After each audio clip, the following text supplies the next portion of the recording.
have the industry perspective, a landowner perspective, a little bit about the changes going on in the Southeast, and now a little bit about what that means in terms of how people are interacting with our agencies and our work and each other.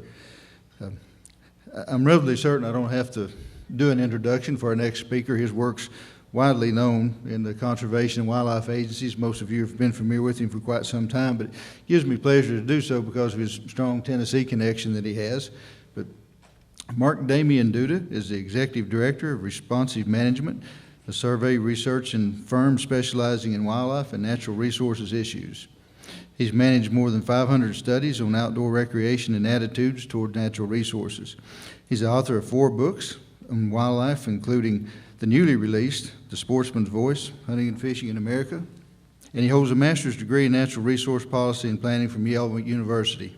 Mark will be speaking on the impacts of demographic changes in the Southeast on public values and attitudes toward fish and wildlife management. I've known him for quite some time. The man doesn't have an attitude, but he can tell you about people that do.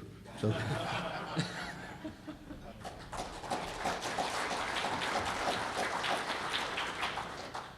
Good morning. First thing I'd like to do is thanks for allowing me to be up here, Ed. I appreciate the invitation.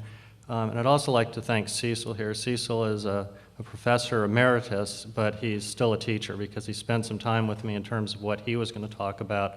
So I was able to sort of play off him and continue this conversation in terms of how these demographic changes are going to impact the future of fish and wildlife management and attitudes. Cecil noted that broad demographic changes are impacting the landscape in the southeastern U.S. We're getting older. Our landscape is changing from urbanization to suburbanization to ex-urbanization. Our landscape is getting ripped up. Our landscape doesn't look like it looked 10, 20, even 30 years ago. And really the question is how are these broad demographic changes going to impact people's attitudes and their values and their attitudes, as well as their participation in hunting, fishing, wildlife viewing. So let's take a look. The first thing I'd like to do is to qualify what it is that I'm going to talk about. I can't predict the future.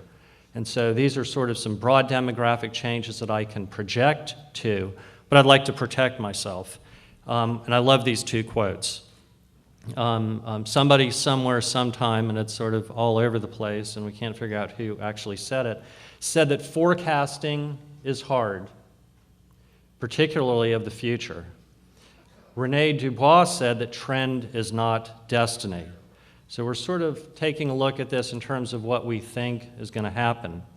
And basically, I'm going to do 2 broad areas. I'm going to look at how these changes impact attitudes and values, as well as how they are going to probably impact participation in wildlife recreation.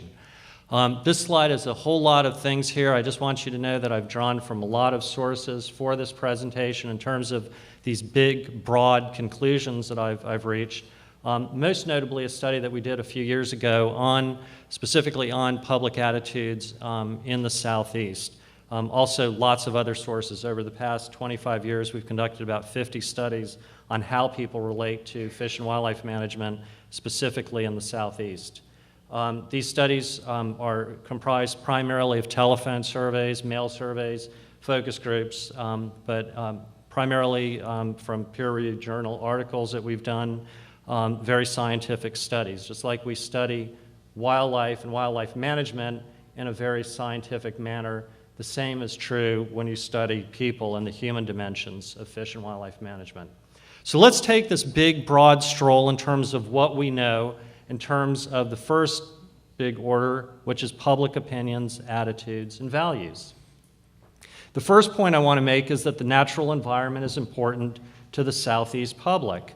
In spite of war, in spite of recession, in spite of terrorism, in spite of all the difficulties that we've had, the public does remain committed to environmental issues. In this case, about 60% of the American public said it was very important. About 13% said it was the most important issue compared to other issues.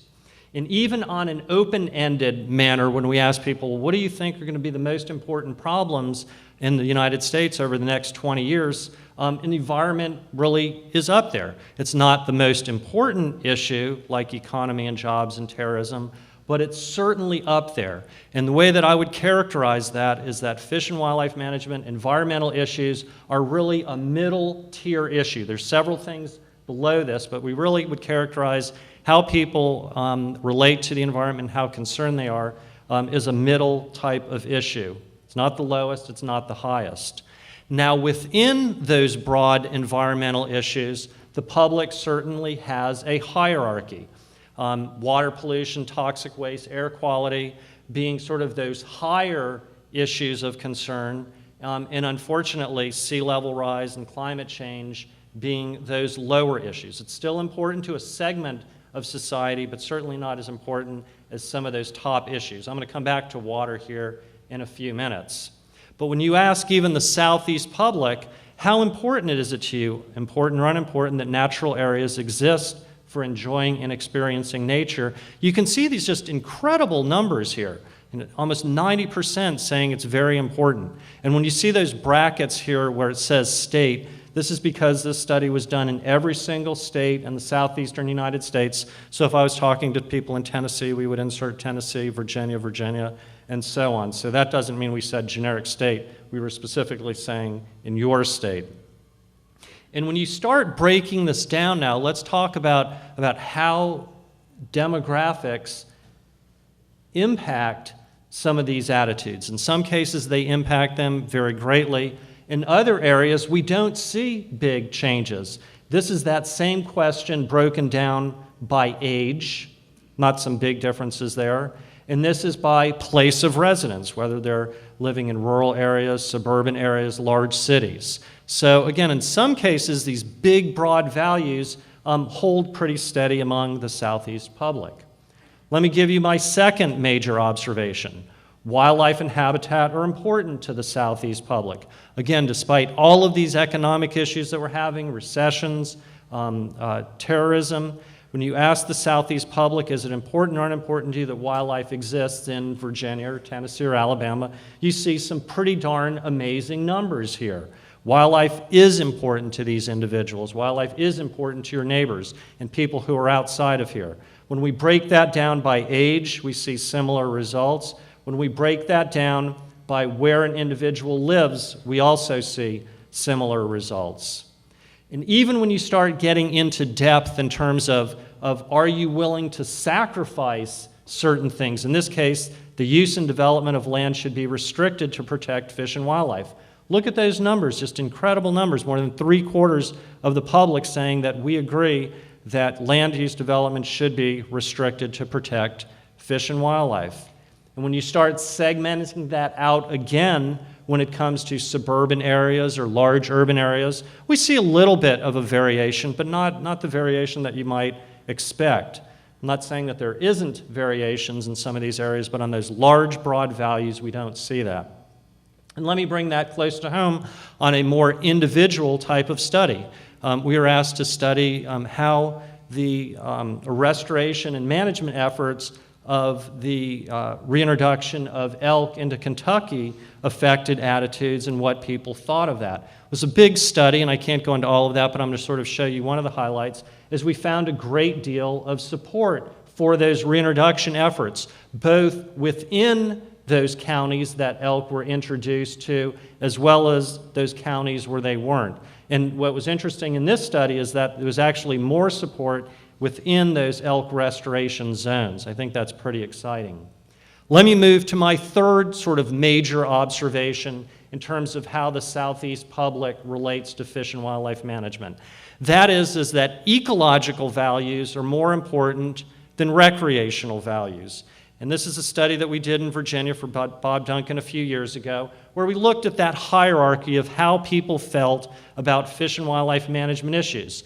And study after study after study shows that the public supports all of these issues, but certainly those existence values, those ecological values, in addition to those recreational values. But we do see those ecological values being more important.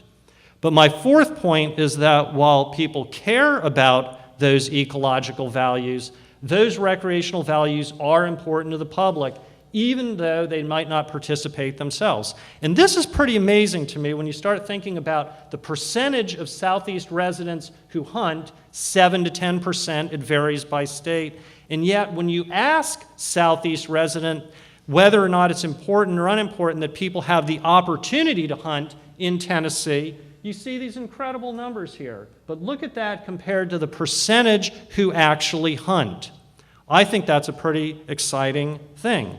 That's true with fishing as well. Even though a smaller percentage of the Southeast public actually participates in fishing every single year, you see these incredible majorities of Southeast residents supporting providing fishing.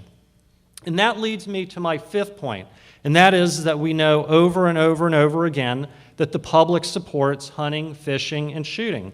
And let me show you some of the really nice numbers here. This is a study that we recently conducted. It's truly hot off the press. We conducted this study for the National Shooting Sports Foundation that was released for National Hunting and Fishing Day, where we asked, this is a nationwide study, do you approve or disapprove of legal hunting? Again, 74% of the American public supported hunting. In the Southeast, that number is actually higher, but I chose to present this because it's really just a few weeks old. And that number is holding its own from a trend perspective. You can see that number, the yellow there. I probably should have done these in orange. But the gold there shows this trend since 1995. I mean, look at that. Pretty much holding its own despite all of these things that are happening out there. The same is true with fishing. We see these incredible numbers in terms of actual support for fishing participation, 93%. And again, our studies going back to 1995, we see that that's holding steady as well. Shooting, which is really exciting, has seen an increase. You can see over on the left-hand side there where the American public has actually, we've seen an increase in the people who said that shooting sports are perfectly acceptable. Pretty exciting numbers here. Let's move on from that recreation a little bit and talk about another major observation in terms of how the public relates to fish and wildlife management in the Southeast. Every study we've ever done since really the early 1980s or so shows that water resources are the most important resource issue to the public in the Southeast, certainly to the nation as a whole. This is a study we actually did for the American Museum of Natural History up in New York when they were developing some exhibits on water resources. And again, I'm not going to show you lots of graphs. I mean, I'm going to show you a lot of graphs. I'm not going to dwell on those. But again, in every study that we do, when we start breaking down these different environmental issues, you see water resources rise to the very top over and over and over again. Let's move on to my seventh point. This may be good, this may not be good, but I'm sort of telling you what we're finding, is that the public feels the nation's wildlife populations are healthy, with a few exceptions, of course, in terms of endangered species.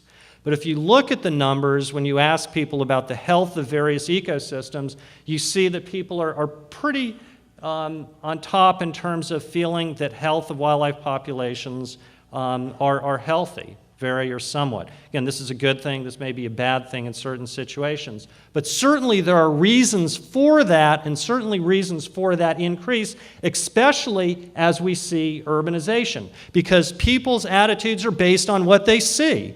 And what are urbanites and suburbanites seeing? They're seeing deer in their yards. They're seeing geese cross the roads in front of them. Now, this is a good thing because we do a lot of work out west, and if I was out west, I could present to you a study that we just finished for the Alaska Game and Fish Department where they're seeing grizzly bears in their front yard. There's about 350 grizzly bears within the Anchorage Bowl area, 1,500 moose. So we have to be content with deer and geese. The next major point that I want to sort of point out, you like that? I debated whether I was going to put that in there or not. Humanistic attitudes toward wildlife are more prevalent than ecological or utilitarian attitudes. That is that a lot of people out there relate to wildlife and animals on an individual basis as opposed to an ecological or a utilitarian basis. And I think that one of our greatest challenges here is how do we tell people we care about wildlife? How do we relate to people that we love wildlife, but that we love populations of wildlife more so than maybe individual animals? It's sort of a juxtaposition. It's a pretty important conflict when it comes to how we, as mostly rural individuals, biologists, and others view wildlife versus how a lot of people out there view wildlife. And in running a lot of cross-tabulations and a lot of studies that we've done on Latinos, Hispanics over the years, one of the more interesting things that we've seen is that Hispanics do relate to animals more on a humanistic type of scale.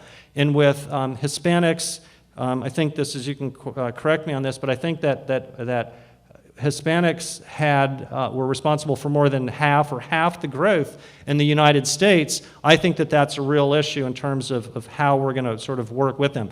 The Hispanic community cares deeply about wildlife. I don't want to be mistaken on that. And study after study we've done specifically on Hispanics, they care deeply. They're interested in doing certain things like fishing and wildlife viewing, but there definitely is much more of a humanistic bent there.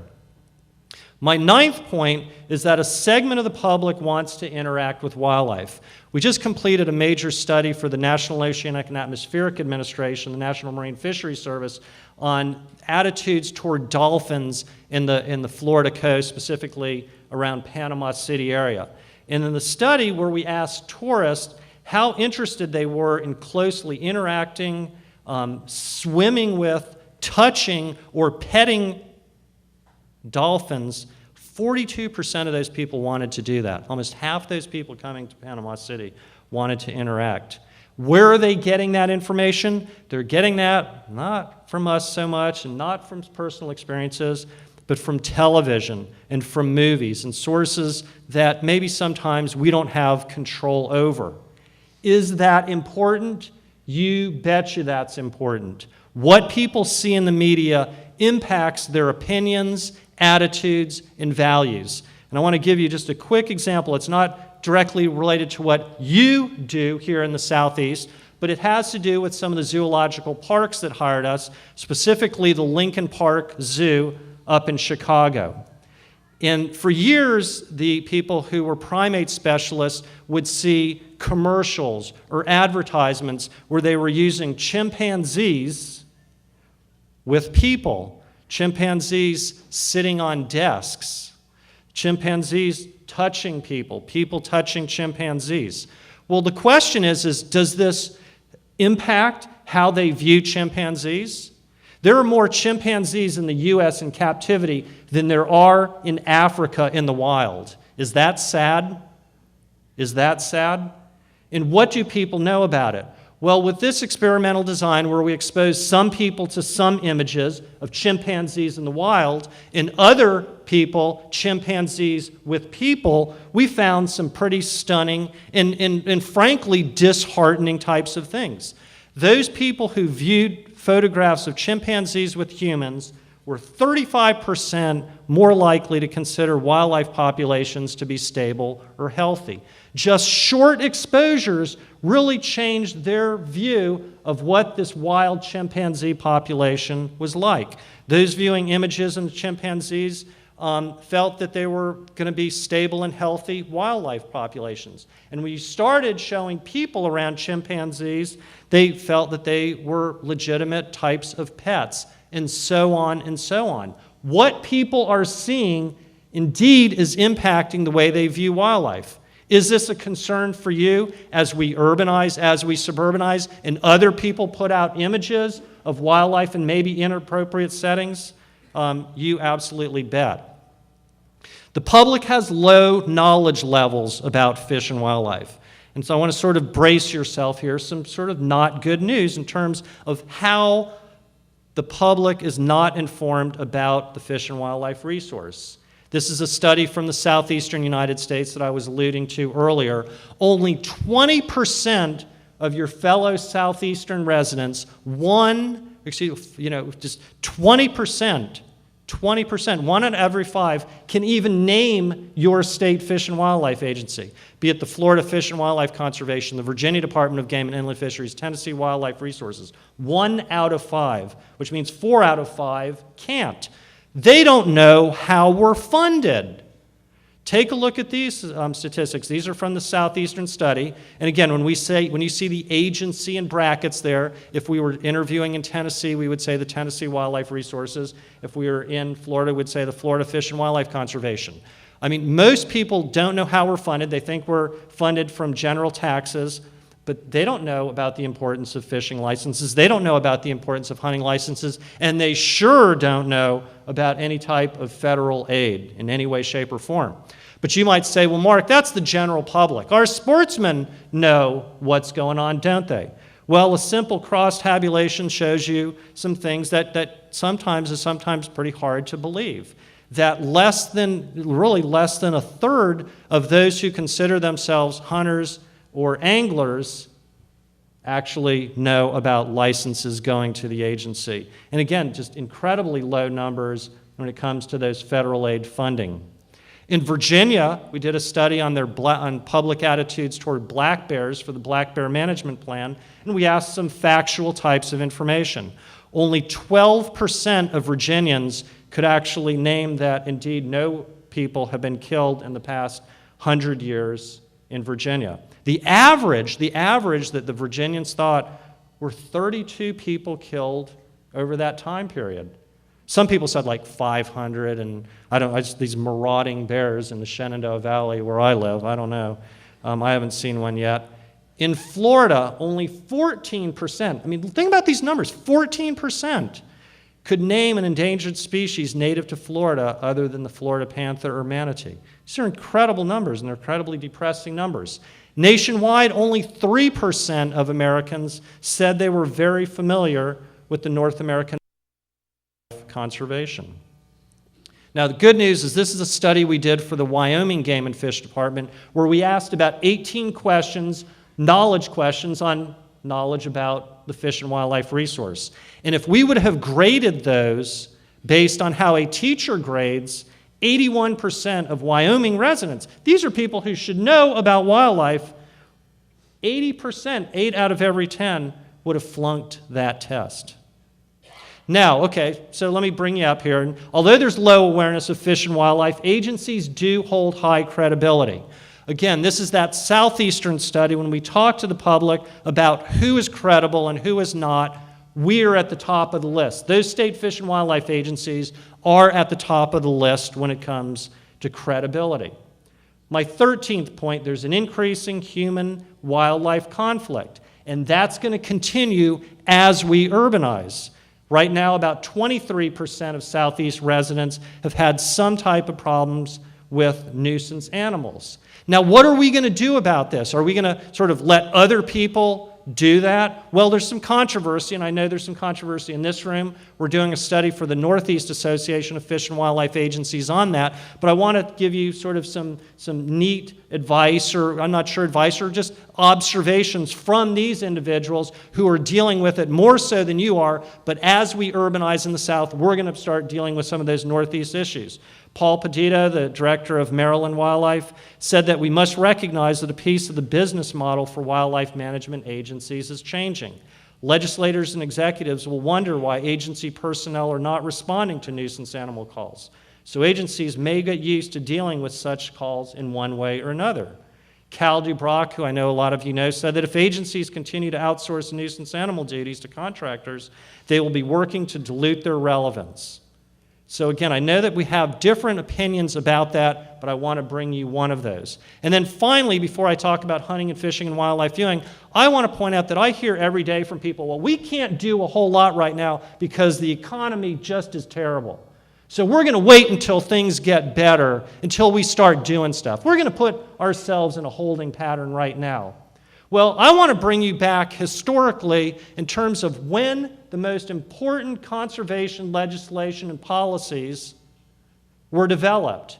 Were they developed during the boom times of the dot-com era? Were they developed during the boom times of the 1920s? I don't think so. You know what I'm referring to. Think about the incredible legislation, the incredible policy we had during the 1930s. And I say to you, it's time to move now. The other guys did that we care so much about in the 1930s, and the guys that we respect so much, and I don't think that that's an excuse in any way, shape, or form. Let me talk now and turn our attention to wildlife-associated recreation and how demographics are going to impact recreation. Well, let's take a look at hunting participation. My next observation is that these broad demographic changes are going to affect hunting and fishing participation. You can see those numbers. We've had a little bit of an increase over the past couple of years, but in general, broad declines. We're holding our own a little bit in the southeast, but I'm concerned in terms of those demographic changes that so impact hunting. And these are sort of the big five. These are the things that are affecting hunting participation. And you can see those. Urbanization, number one, direct links. An aging society, fewer whites, less access, and less opportunity. Every single one of those things plays in the hand of what Cecil was talking about in terms of those urbanization. So we could be certainly concerned about that.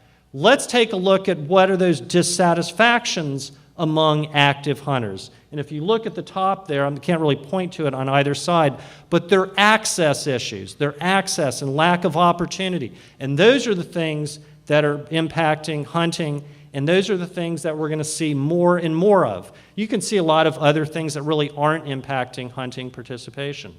How about hunting desertion? When we talk and interview to people who used to hunt but no longer do. Take a look at these top 4 reasons, and each of these is an individual question that we ask ex-hunters why they don't hunt anymore. Amount of free time, family obligations, work obligations, loss of interest. Those are sort of those squishy issues that are really hard to deal with. How do you deal with things like that? And when you look at those trends in reasons why hunters quit, I'm going to show you part 2 first. Not a whole lot there, but those things that are impacting hunting are getting worse because we have data back to 1995. And there are those squishy types of things that are really hard to do anything about, but directly relate to things like urbanization and a busier lifestyle. We know from a recent study that Rob Southwick and I just did for the National Shooting Sports Foundation, when you look at what hunters are doing now that they used to do hunting, it's things like fishing and camping and hiking. And so we're certainly running those people out as a result of urbanization. Now, one of the good news trends that I think, doesn't seem like anybody else has, because I've actually had 5 grant proposals turned down over the past few years to study this, is the locavore movement. We've seen people in cities take up hunting, not so much in terms of the hunting that we seem to care so much about and the reasons, but for local food sources and to understand that. The 3 hotbeds of locavore movement, Charlottesville, Virginia. My daughter's a student at the University of Virginia, and I can tell that that's a little bit more urbane than, some of my haunts in West Virginia and Tennessee and Alabama. I mean, that's pretty amazing. San Francisco, California, and Boston, Massachusetts. That is certainly a new market. Let's take a quick look at shooting. About 34 million Americans shoot. I think it's one of the things that we haven't focused as much on. I think we're getting better at that, but they certainly pay a lot of federal excise taxes. But a lot of people from urban areas shoot, and I think that that's a pretty exciting issue. How about fishing? Well, we've known that fishing and motivations for fishing are changing, and we know that fishing has been decreasing over the past couple decades, although we've stabilized it a little. In the southeast, we've seen a rise in the increase, but that's a lot of squishy things like saltwater licenses increasing that number and other things, but it seems like we're holding our own a little bit. But when you look at why people go fishing, there's been some major demographic trends. People are now fishing for more naturalistic and familial values than they are those utilitarian values. And the question is are we adapting to those? Are we now managing anglers the same way that we did 50 years ago? Well, we shouldn't be, because they're certainly quite a different lot. Why do people quit fishing? Again, it's those squishy issues like losing interest, the amount of free time. Those are things that drive managers nuts. I wish I could do a study and say the reason people aren't fishing anymore is because your licenses are too expensive, because you could do something about it. But look at these things that we're dealing with: social, psychological, cultural issues. These are things that really aren't impacting fishing participation. And it reminds me of one of my favorite quotes from Leopold, who said in Sand County Almanac, and really think about what Leopold was saying here.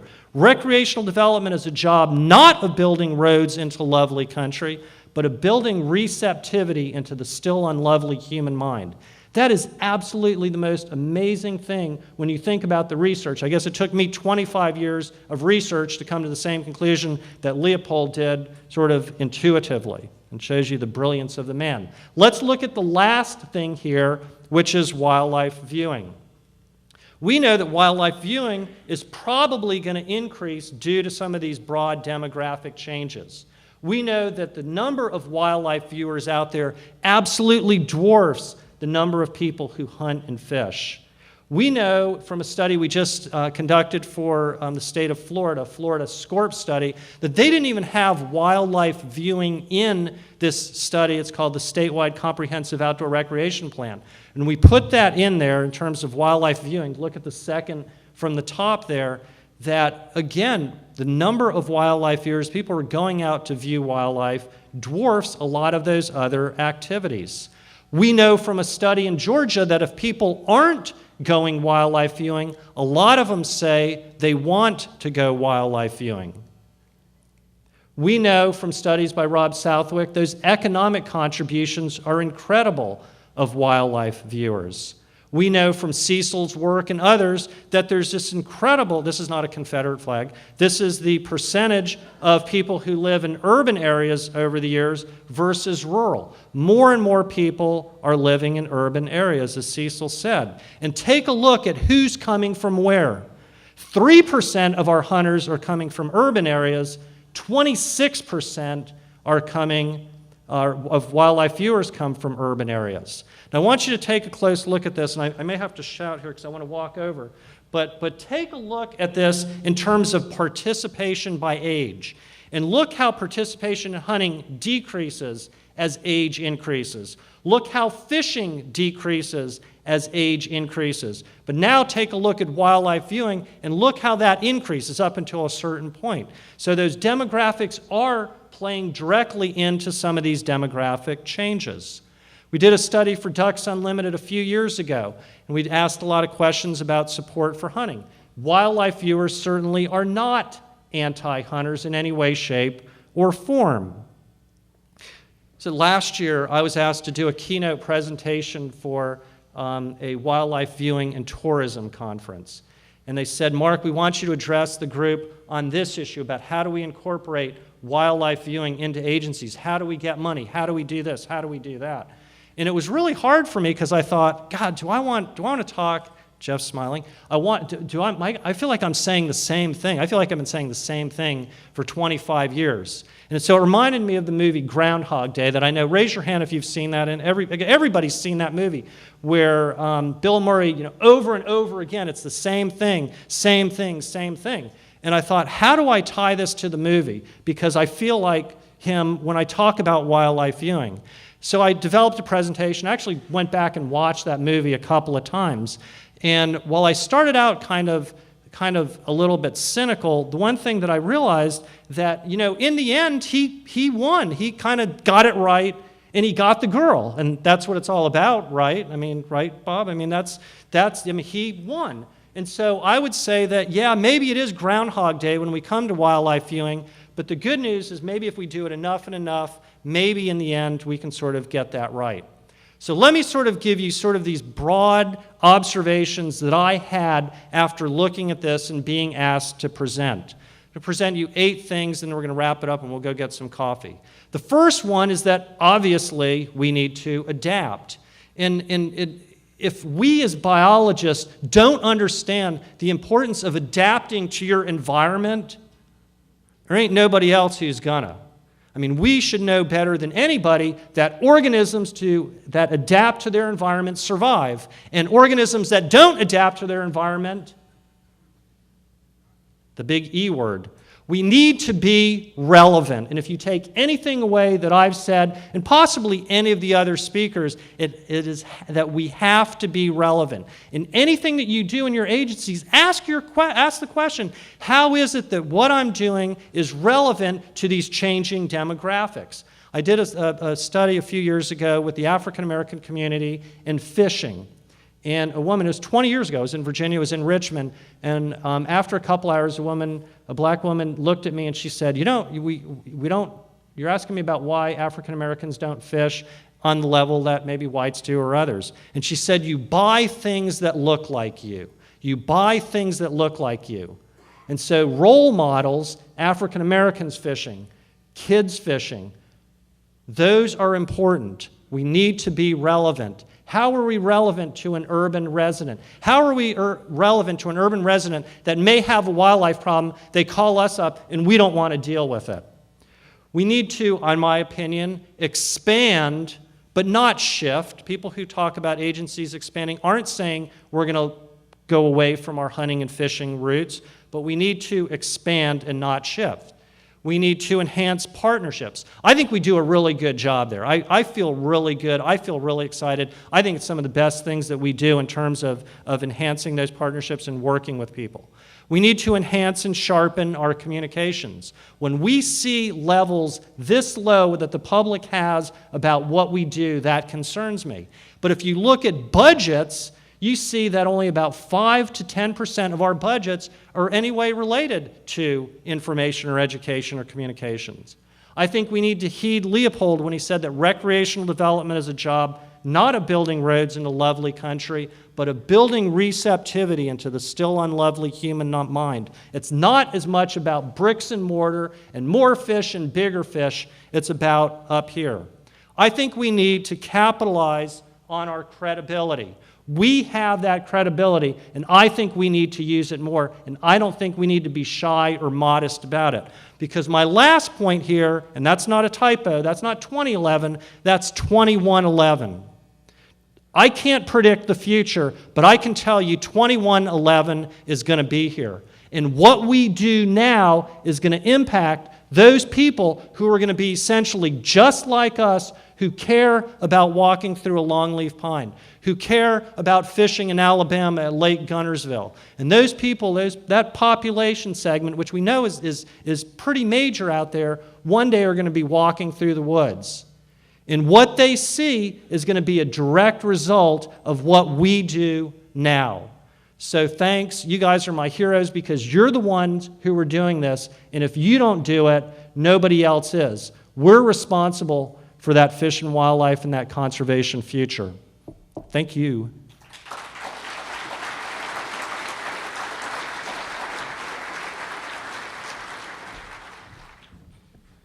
Thank you very much, Mark. Thank you all this morning. You might have noticed, obviously, that this year we're doing a little bit differently in terms of the plenary session, so it's a split session.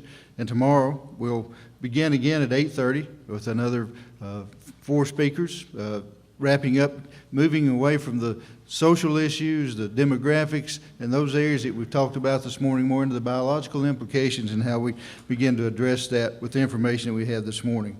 I ask our guys, do we need to make any announcements at all? Anything change?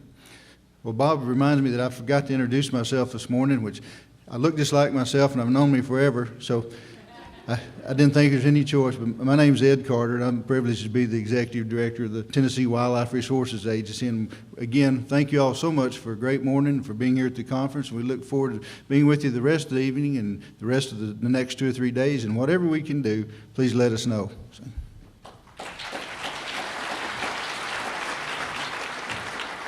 Inside of me, yeah, walking on the fighting side of me. Running down the way life I'm fighting.